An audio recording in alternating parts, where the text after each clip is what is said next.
Today I'm going to be analyzing the Common App essay that got me into colleges like Georgia Tech, the University of Georgia, University of Toronto, the University of British Columbia, Case Western Reserve, and I was also waitlisted at schools like the University of Chicago, McGill University, and Northeastern University. So for a bit of context, I am a 2023 high school grad, so it has been around 2 or 3 years. I'm a current third year in undergrad, and so this video definitely is a little bit late, but especially since it definitely is peak college application season, I thought it might be helpful to get it out, even if it is a little bit behind the times. My intended major at the time of my applications was business administration, so I applied to all the business programs for these schools. In the case of the Canadian schools, this would be their commerce programs. And like I said, I applied to a mix of Canadian and United States schools. So I live in the United States, but I'm a Canadian citizen. And so that was the reason behind this sort of logic. And I decided to include the Canadian schools in here as well, just because my Common App essay, even though that didn't go towards those applications, I did end up using a variety of kind of the same variation of that essay for a lot of the writing prompts for the Canadian apps. So I just thought I would include that in case it might help out anyone who might be applying to schools like that as well. And I also did not ED or EA anywhere. So on this slide shows all the schools I applied to during my college application season. It definitely is a lot. So I did have the waiver for the Common App, and this also doesn't include the UC schools I applied to as well. So I had the waiver and I maxed out all 20 schools, which in hindsight was definitely not a good idea. It was just a complete waste of time. I also don't know why I did that. I ended up applying to a bunch of just random schools that I didn't really see myself going to either. You can see that on the screen, and you can pause if you want to look at all of the titles, but I at the time thought that I would actually be going to Canada, which is why I just put in so many different slots and different applications to different schools. Can also dive into that another time, but this is just an overview of everywhere that I applied to. Okay, now on to the essay itself. So the prompt I chose for my Common App essay was the first one. So this is: some students have a background, identity, interest, or talent that is so meaningful they believe their application would be incomplete without it. If this sounds like you, then please share your story. So I decided this prompt because for me, a large part of my childhood was moving around a lot physically. So I was moving to a bunch of different states. I've lived in 2 different countries, 3 different states, and that I feel like really shaped who I became as a person, who I've become, and that's something I decided to write about. And so now I'm just going to go ahead and read my actual essay. I'm no stranger to U-Haul trucks. The white vehicles bearing the moving company's classic block letter logo have always strayed in and out of my peripheral vision. After all, in my 17 years of living, I've moved 4 times across 2 countries and 3 states. My life has been one long blue Google Maps line, with a year or 2 between each dotted destination along the way. At one such destination, when I was in 3rd grade, I played one of BuzzFeed's What Animal Am I quizzes at a sleepover with friends. The ending result that popped up on my screen was a chameleon. Of course, 3rd grade me was highly upset. How come I ended up with a scaly, bug-eyed lizard when all of my friends got cute animals like puppies and kittens? However, as the years flew by and my Google Maps line continued to extend, I slowly but surely began to resonate with the chameleon identification. With every situation in which I was the new kid at school, my colors shifted further and I learned to adapt to my surroundings. I began to put myself out there and explore the unknown. After a lonely first lunch in the corner of the cafeteria at blank school, I joined a table of classmates in blank another school's cafeteria on my first day there after summoning forth my courage and asking me to sit with them. After swallowing my bravery and being late to all of my classes on my first day at blank another school, I steeled myself, cast my fear of burdening others aside, and approached the teacher to ask for directions on my first day at blank another school. I was one of the first ones in the classroom. I took the innumerable scales of learning collected from my experiences at each Google Maps destination and layered them onto my colorful chameleon skin in rows of knowledge. These scales eventually bled into my everyday life. I found that the fear I used to harbor towards unfamiliar change had dissipated, a product of my shifting environments, and I was left with only a burning curiosity to take another step further, whether that was through new artistic hobbies like scrapbooking, or ambitious personal projects like writing Harry Potter fanfiction. Amidst life's fluctuating circumstances, I started to hold on steadier, my flexible nature further cultivating this adaptability that I'd acquired and allowing me to view each new day through a lens of interest rather than one of uncertainty. Change can be scary, but I face new situations with courage, unafraid of tackling unfamiliarity and expanding my horizons. From trying out new genres of music to baking new dessert recipes to eat with my family, I perpetually venture into foreignness. As I continue down my Google Maps line, I decorate the once blank canvas of my skin with the scales I gather along the way. My adaptability and hunger to explore is the heart of who I am. Although fourth grade me wasn't proud of being a chameleon, current me begs to differ. And that was my Common App essay. So now let's analyze.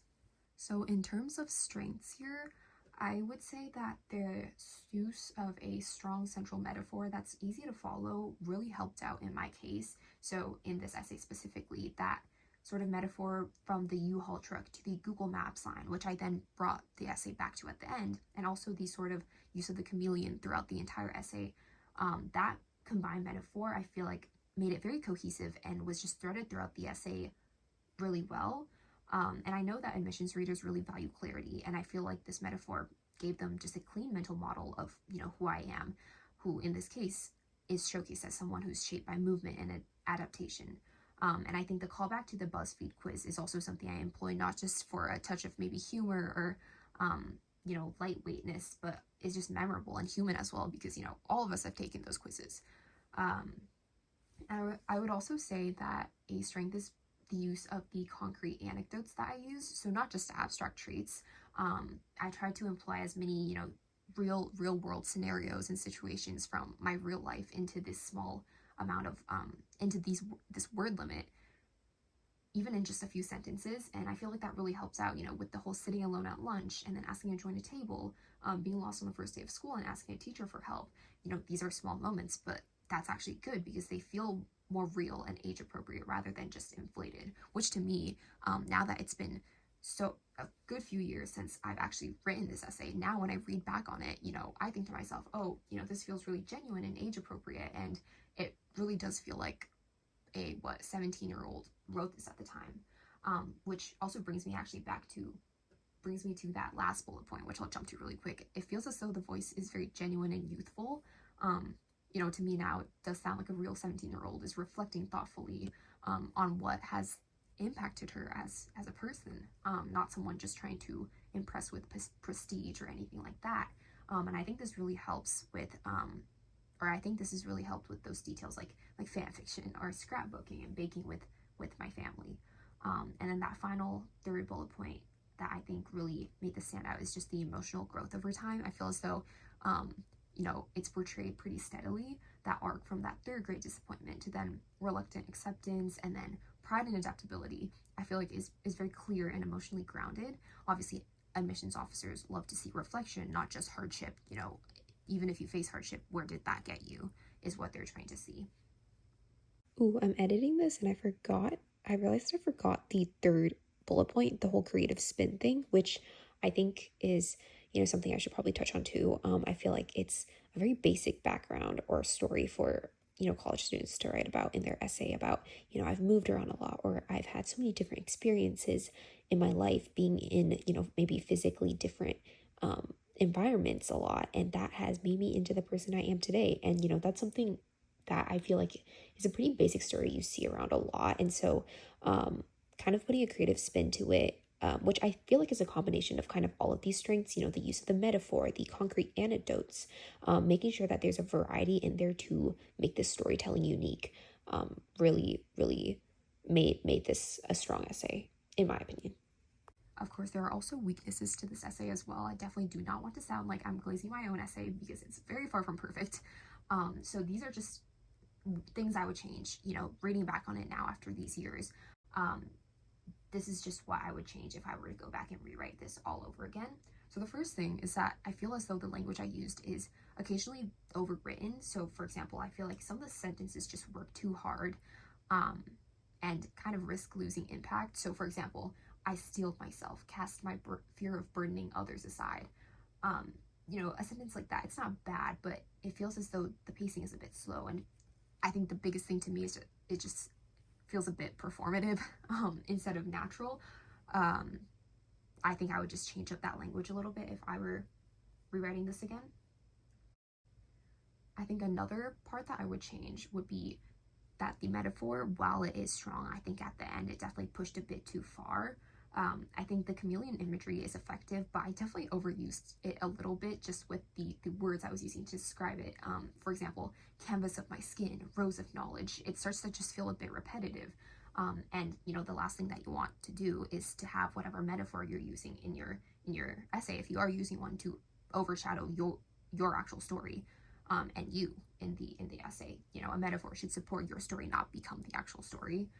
So that's something that I feel was definitely dancing along that line.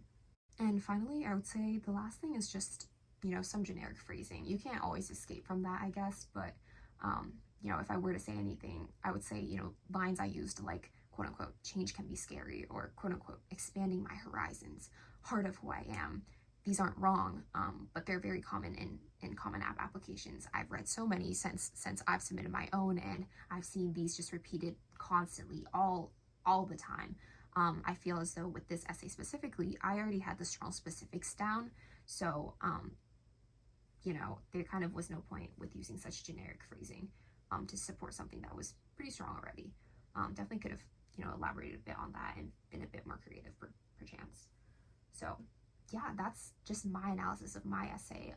Thank you so much for watching. I hope this helps out even a little bit with anyone who's still writing their essay, or, you know, is really stressed about the process. I can say for sure, now that I'm 3 years into undergrad, looking back, the process was definitely very stressful. And yeah, the best thing I can say is good luck, and if you have any questions, feel free to let me know. I hope this helped out. This is also very subjective, just my take on an essay that I wrote. I think at this point it's been 3 years. No, oh my gosh, when did I write that? It's been a long time. So definitely a long time ago, just my take on how things are, and I hope it helped out a little bit for you. So good luck and happy holidays.